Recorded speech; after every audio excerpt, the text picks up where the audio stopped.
Welcome to the third episode of Cultural Luminaries. I'm your host, Jyoti Jani, and here on Cultural Luminaries, we explore the untold stories, wisdom, and strategy of leaders who are reshaping culture in profound ways. This week, we are honored to host Dennis O'Donoghue, whose extraordinary career spans from Marine Corps and NASA test pilot to VP at Boeing Test and Evaluation, where he led one of the most company's ambitious cultural transformations. Dennis, welcome to Cultural Luminaries. Thank you for being here. Well, it's a pleasure to join you today. Yeah, so for the sake of our audience, who might not know who you are, I'd love to have you introduce yourself. And I have a question that I ask everybody, and that question is: share something that lights you up as a leader, as a human being. Okay, so former Boeing vice president of an organization called Boeing Test and Evaluation, which is the largest test and evaluation organization in the world now. How did all this get started? I started my career in the United States Marine Corps after graduation from the Naval Academy.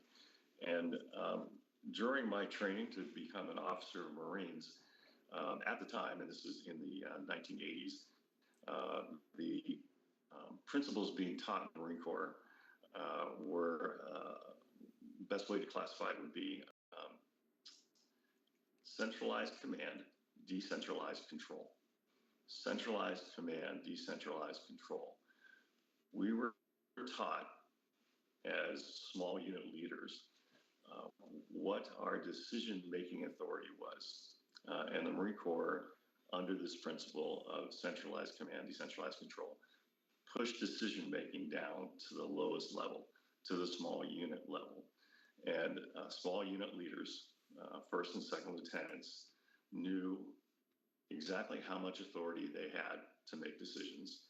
And they also understood clearly the boundaries for when it was time to elevate a problem when it went out of bounds for resolution to a higher level of authority.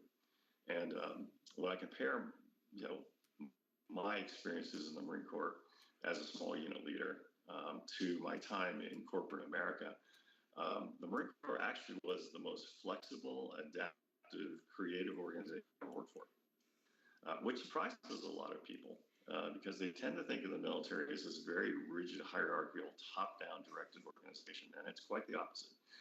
I have found corporate America to be very rigid and hierarchical and top-down directed, and which I think is what limits a lot of the success of major corporations these days. Building on that experience was my time as a military and a civilian test pilot. And as a test pilot, you learn to manage risk. You can't avoid risk. In the world of flight test, if you want to avoid risk, you just park the airplane in the hangar and you never fly and you never test it. So you have to become very comfortable with risk management. And I learned very early on in my training as a test pilot how to approach risk and how to manage risk. When you compare to today in corporate America, there's a lot of leaders who they're risk averse. They're very, very risk averse, and some of them even make their way up to the very top of the corporation by really avoiding taking risks. So I think that those two experiences really are what inform my leadership style. As far as what gives me a spark, in my time leading the transformation of Boeing Test and Evaluation, I think my best moments were the moments when I saw a group of people come to the realization that they could now contribute to something that was greater than themselves. When someone can get out of the victim of the system mode and realize that they're part of a team that is creating something that's going to have a lasting impact. When you see that light in their eyes, come on, that is all the reward I ever needed as a leader. Mm, mm. I love that. Well, first of all, thank you for sharing a little bit about the context of centralized command, decentralized control. You know, it feels like the lesson there is really one about the efficiencies or inefficiencies in hierarchical leadership, and just how inefficient it is to have to go up a chain of command and back down in order to get work done. And, you know, in the world of flight test, which is how we know each other, that's a really important thing, because things are moving so quickly and changing so quickly, as I'm sure they are, you know, for a lot of our guests could probably resonate with that, you know, in terms of how organizations are run today and some of the challenges that organizations face.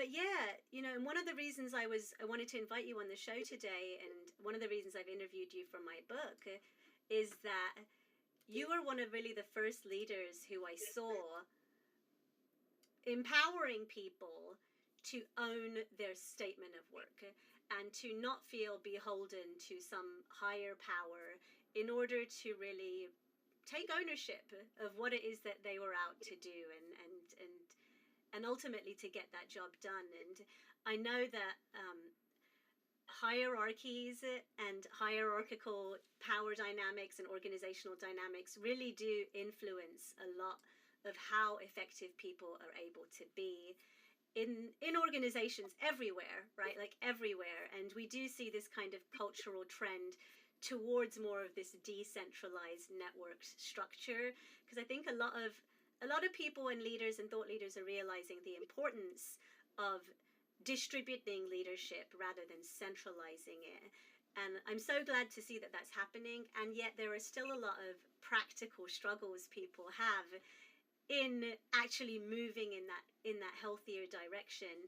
So the question I have for you is really about, you know, one of the mantras that you shared and that became really important during this work that was happening at Boeing Test and Evaluation, was we're here to build trust. We build trust, and trust really became the kind of backbone of the work that was happening during this big cultural transformation. So tell me a little bit, and tell our audience a little bit about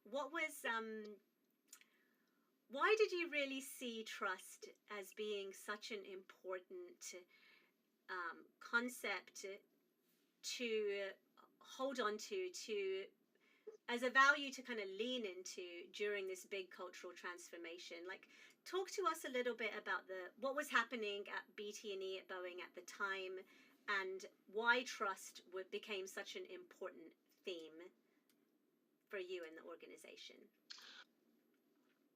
Well, I think the importance of trust for me goes back again to my time as a test pilot and working in flight test. And you know, when you're the pilot in the airplane, you know, for instance, if you have a flight control malfunction or if you have a fire on board the airplane, you know, you're not going to call back to your boss and say, "Is it okay if I put the fire out?" I mean, you got to put the fire out, right? And your bosses have got to have trust in you that you're going to do the right thing. You know, without having to call back and say, "May I do this?" So, you know, I think for me, the best example of the power of trust for me was, well, let me grab it. So I don't know if you can see this. You know, I hold this up, and I would ask my teams, "What is this?" And of course, they'd say it's a credit card. And I go, "No, what is it really? I mean, what does this really represent?" And it kind of gave me a blank look, and I'd say, "Okay, look, when I was growing up in the 60s, you couldn't pick up the phone and call somebody halfway around the world and give them a 16-digit string of numbers and expect that they were going to actually send you what you wanted. There was no such thing as Visa. And today, it's just, we just take it for granted that we can just give somebody a 16-digit string of numbers and we're going to get exactly what we want. That's trust. That's trust. That's the power of trust. Visa is the most successful enterprise on planet Earth. and it's very stable. You never hear of any problems at Visa. And if you really want to read a great book, there's a book called One from Many by Dee Hock, who's the founder of Visa. And it's about how he pulled together, working collaboratively with banks all over the world, banks who had different cultures, different identities, different visions, different purposes, but he brought them all together under Visa. And it is powerful, very, very powerful. And at my time at Boeing as a test pilot, I just noticed there was an obvious lack of trust between different organizations. And if we were going to be successful, we were going to have to trust each other, because we were being asked to do monumental things that have never been done in the company before. And it was going to take us to be very flexible and very adaptable, and to do it quickly.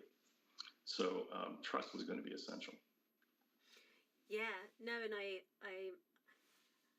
I feel like how important trust is, like trust and its kind of cousin, psychological safety. So now in today's context, we talk a lot about this term psychological safety, and Amy Edmondson, the author of the Harvard Business Review journal article about psychological safety, defining it, talks about psychological safety as a shared belief that it's safe for interpersonal risk taking.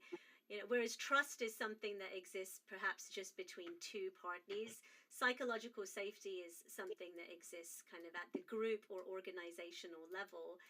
And so it's something that we, in the organizational development, organizational design space, talk about a lot.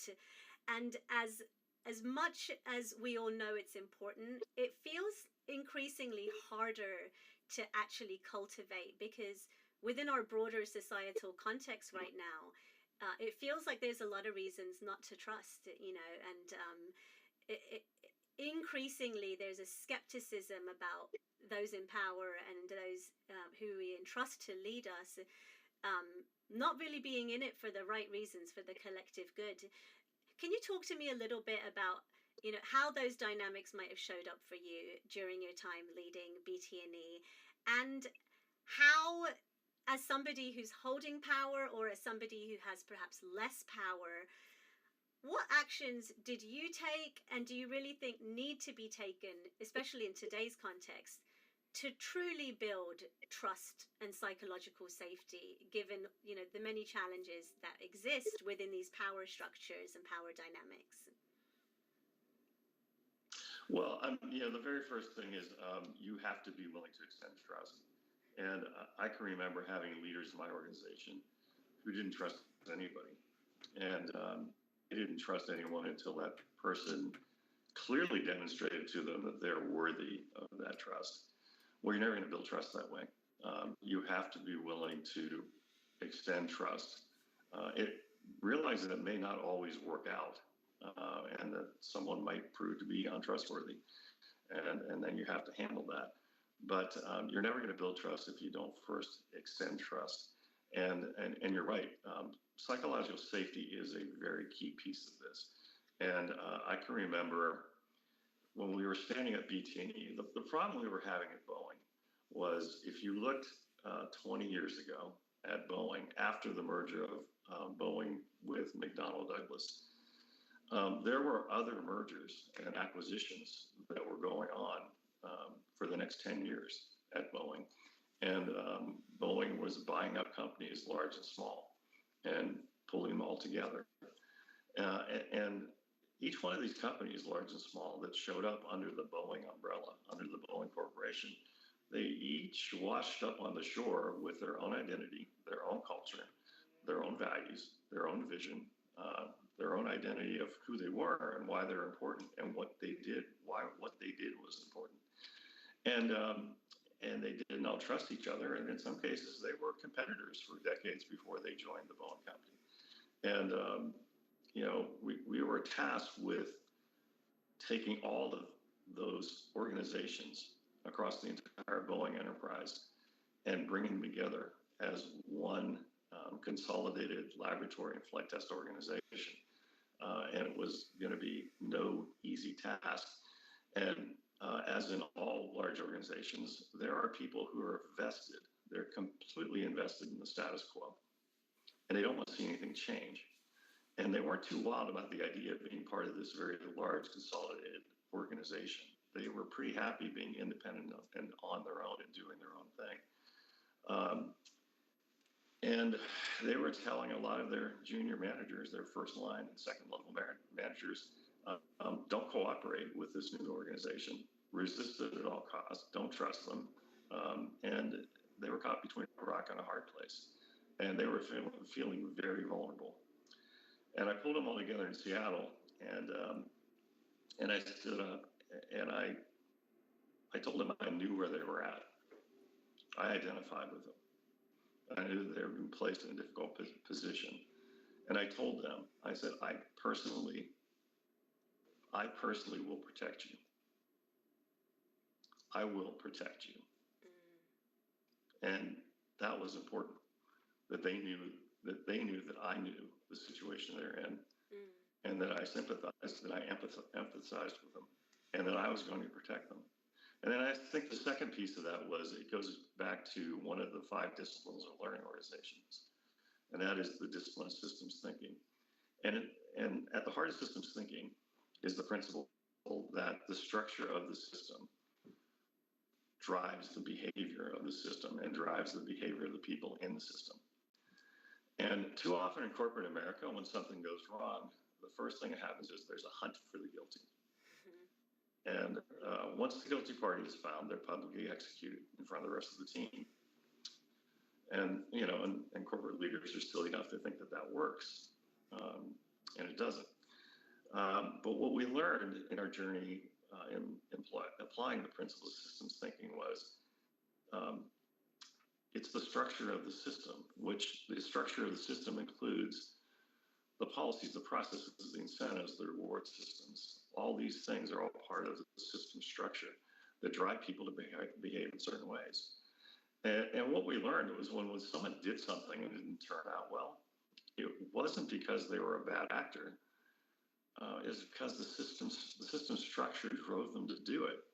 So we stopped asking whose fault is it, and we started to ask the question, what is it about the structure of our system that drives that person to behave that way, or drove that person to do that? And that's a fundamentally different question than whose fault is it. Mm-hmm. And when we demonstrated that and people saw that, they immediately felt safe. And they immediately felt that they could trust. They could trust in what we were doing, and they could trust each other in this new system. Wow. It's funny because this happened, probably I'm trying to think how many years it's been since the BT&E consolidation, but it started 16 years ago, right? So it's just striking to me that 16 years later, these lessons are still so profound. And, some of what you're saying that really resonates is the first thing is this process that we now know that's called attunement. And so attunement is a term that, social scientists and psychologists have given to the process that happens between a caregiver and a child. When a child is in distress, we go through this process of emotional attunement, which is really to say, I see you, I acknowledge your pain and your struggle and your suffering, and I validate it, I affirm it. And in a way, I think that so much of what leaders have to be able to do, even in today's context, is just affirm what people are going through. Say, I see you, I hear you, I know what you're struggling with.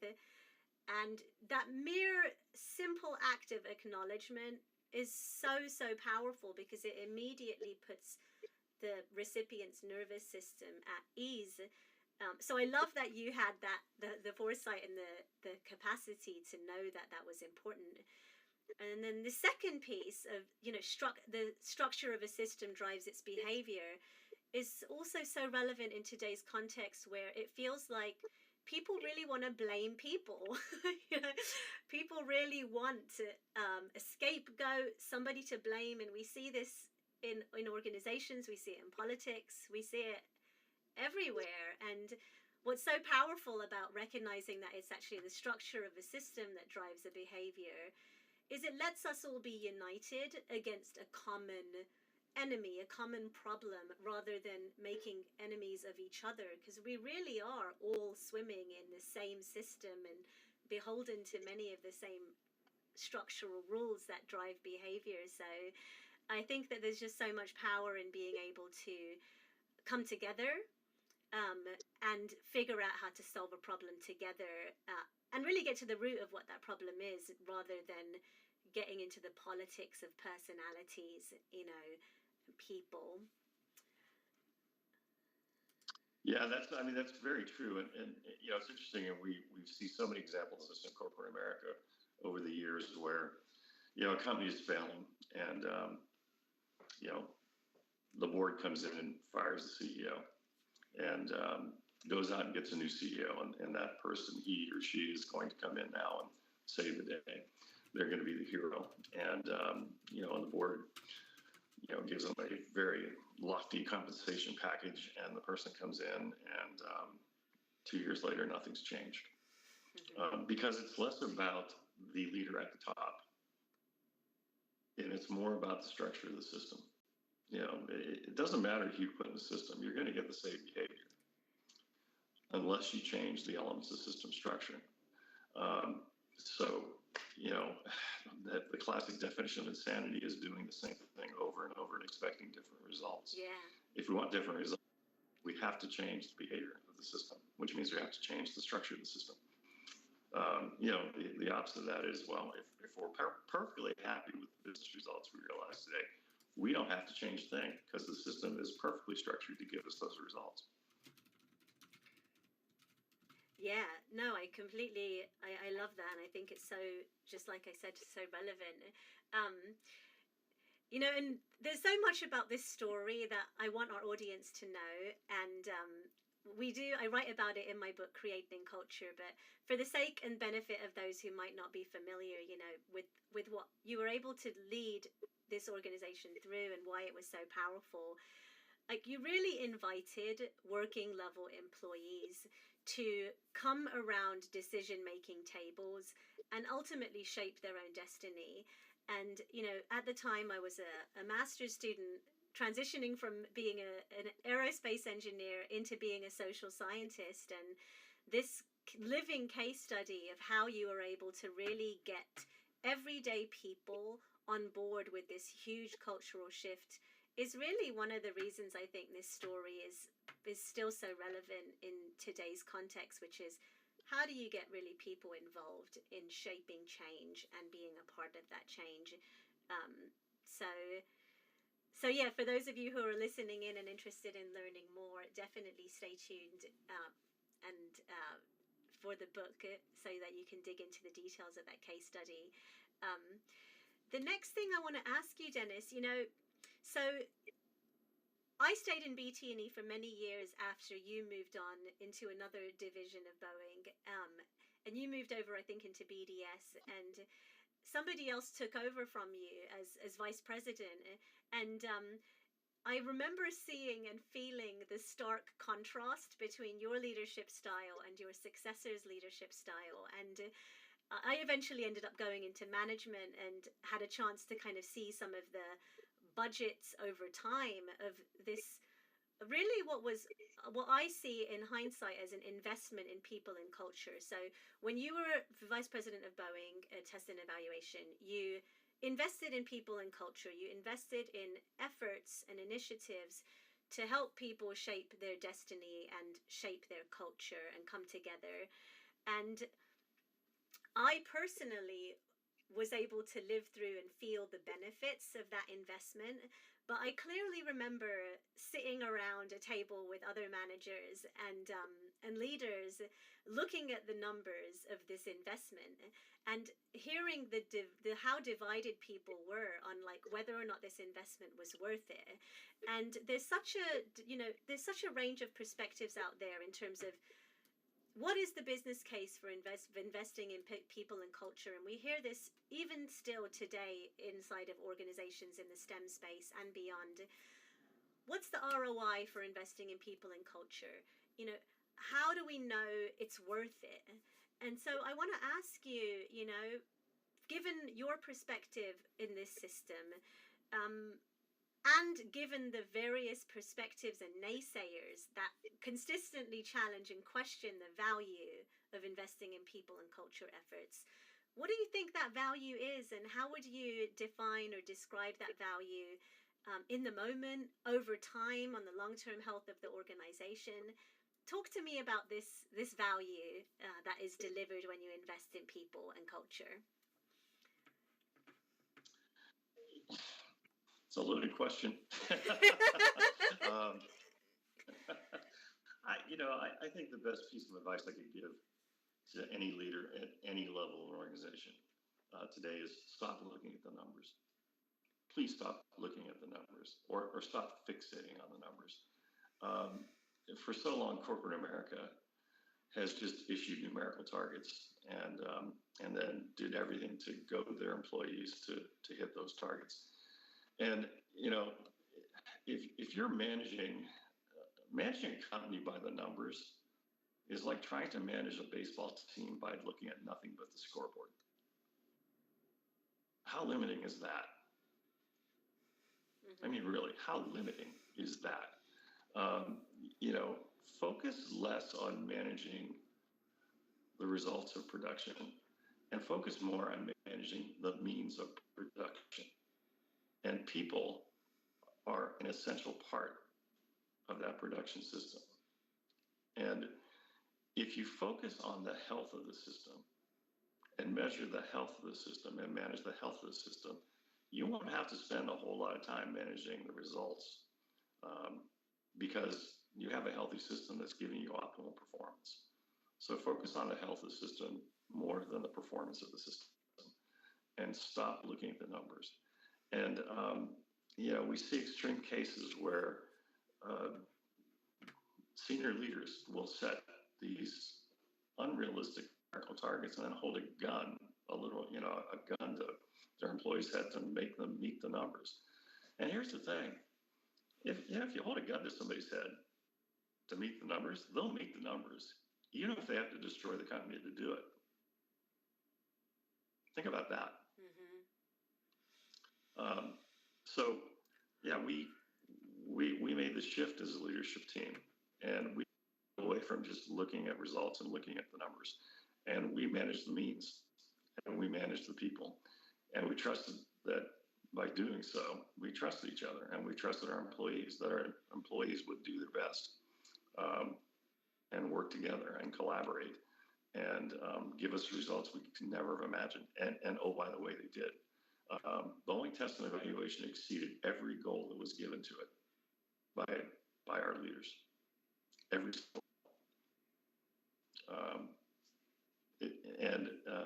the word of caution in all this is, if you're going to try and do something transformational, things are going to get messy, and things are going to actually get worse before they get better. If you stick with it, they'll get dramatically better. They'll get better than they ever could have if you just focused on incremental process improvement. If you really look at the entire system structure and you have the courage to restructure the system and put it into practice, and you've got the fortitude to ride out the really tough times, because things are going to get tough before they get better, it'll pay dividends. And, people do ask, after I left Boeing Test and Evaluation, well, gee, so-and-so leader came in and they weren't you. Well, of course they weren't me. But again, the structure of the system drives the behavior of the system. So even though there was a different leader after I left, Boeing Test and Evaluation continued doing great things. There were some changes, obviously. But I think it's important for people to realize that when you do something like this, people are paying attention. And even if it seems like, well, maybe our senior leaders are moving away from all those things we did that really improved the culture of the company, people do remember. I retired from the Boeing company 7 years ago. I still get phone calls and emails from Boeing employees who said, well, I was talking to somebody the other day and your name came up, or I saw a video that you did in 2013, and I just wanted to ask you a question about something. It's all still there, and I really do believe that at the right point in time, it will reemerge. Powerful, and I couldn't agree more. And that quote, "You can't manage a baseball game by looking at the scorecard alone," is a really powerful metaphor for the importance of being clued into relationships and what you can see with your five senses and feel, especially when it comes to how people are working and playing together. So good. And yeah, like I just think about the importance of, there's a lot more progress in today's context, organizational context, in terms of people and culture work for what we're calling employee sentiment data. And Boeing has the employee survey, a lot of organizations have surveys, but we're getting a lot more sophisticated now with being able to measure people's beliefs, what they're thinking, what they're feeling, how they're responding. And I just know, and I want to remind our audience of the importance of using employee sentiment data as one other measurement system available to you, because it's not exactly the same as looking at how people are relating to each other with your five senses, but it is one window into kind of the invisible nature of culture in terms of how people's nervous systems are shaped to believe certain things. And I know that that's a really important, powerful piece of the puzzle, and one that is increasingly important in today's environment, which is so focused on profit and productivity, which of course are important, but we also need people to feel good about the work that they're doing. So really good thoughts. And I had another question, but now I'm starting to space. I just want to take a moment to apologize to our audience about the video, which may be kind of janky. So thank you for sticking with us through that. But yeah, I'd love to hear, I know we have some Boeing employees tuned in today, and I know that Boeing has been kind of going through its own transformational journey and is in the middle of kind of continued shifts. A lot of our Boeing peers and former teammates are experiencing a round of pretty big layoffs right now as the company kind of grapples with what's next for it in securing a more thriving future. What advice do you have for our former Boeing teammates and colleagues, and perhaps people from other companies who are going through similar efforts to reconnect to what it is that makes them great? What advice do you have for them, Dennis? Well, I was delighted when I saw the new CEO of the Boeing company moved his office to Seattle. I was absolutely delighted because it speaks to recognizing the identity of the folks in Seattle and the importance of what they do, building, the best commercial airplanes in the world. For him to do that, I thought that was a brilliant move, and I applaud him for it. He's got a tough job, and everybody along with him is going to have a tough job. But, companies, we've seen companies, there are companies out there hundreds of years old and still successful. I believe the oldest company in the world is a Swedish company that's over 800 years old. And all of them have gone through periods of what we would probably call creative destruction. Whether they did it voluntarily or it was destruction wrought upon them. This is a period where Boeing is really taking a good hard look at itself, and in some ways maybe starting over. And it appears we've got the right leader at the top to do that.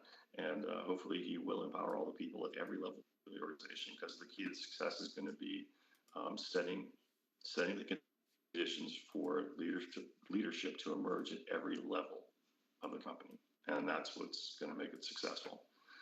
And I think it's that way for any corporation or any company. It's about it's less about being in control of the organization, and really more about being a steward of the organization and setting the right conditions for the right behaviors and the right leadership to emerge at every level of the organization. That's key. Mm, I love that. Being a good steward. What a beautiful note to kind of end with, and in a reminder that leadership is really about stewarding resources, whether that's people, this planet that we're connected to, but really striving to make an environment and a culture where we feel healthy and where we're stewarding and honoring each other's life and creativity. It's really good advice. So thank you for sharing your thoughts. I'm going to ask you one last question. So, for those of our audience that are interested in kind of following your work, or maybe any recommendations that you might have for people, any final pieces of advice, I know that you live on a vineyard now, and there might be some folks who are interested about what you're doing now. But yeah, to share with us like your final parting words about what you're up to now, and what resources or advice you might direct people to on their own journey. Oh, gee. Yeah, I do have a vineyard, and I absolutely love working in the vineyard. It's been very enjoyable, completely different gig than aerospace. I do consult. I do consult with companies ranging from aviation safety to product development, life cycle management, to organizational effectiveness and organizational transformation. So I do keep my hand in it, and it keeps me suitably entertained.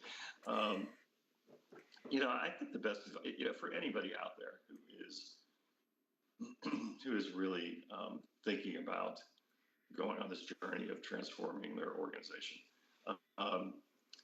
it's key to remember this. There is no such thing as organizational transformation without personal transformation. So a successful organizational transformation is really just a series of collective personal transformations, which is why the first discipline of learning organizations is personal mastery. It has to start at a personal level. Yeah. That is really, really important. And then, what can you do initially to start to affect the shift? You get with your team, and the first thing you need to do is identify your shared values, because nothing else you do is going to be successful if it's not consistent with your team's shared values. So take the time to dialogue and develop your shared set of values, and let that shared set of values inform your shared vision of where you and your team want to be in the future. And that's the first step. That's the critical first step. What amazing wisdom that is still just as relevant today as it was then 16 years ago. Thank you, Dennis. Thank you so much for being a guest on Cultural Luminaries today. Thank you for sharing your wisdom with our audience today and with me. It's been a pleasure to hear a little bit more about your story and your perspectives behind the scenes. So appreciate you. Oh, my pleasure. It's great to see you again. You too.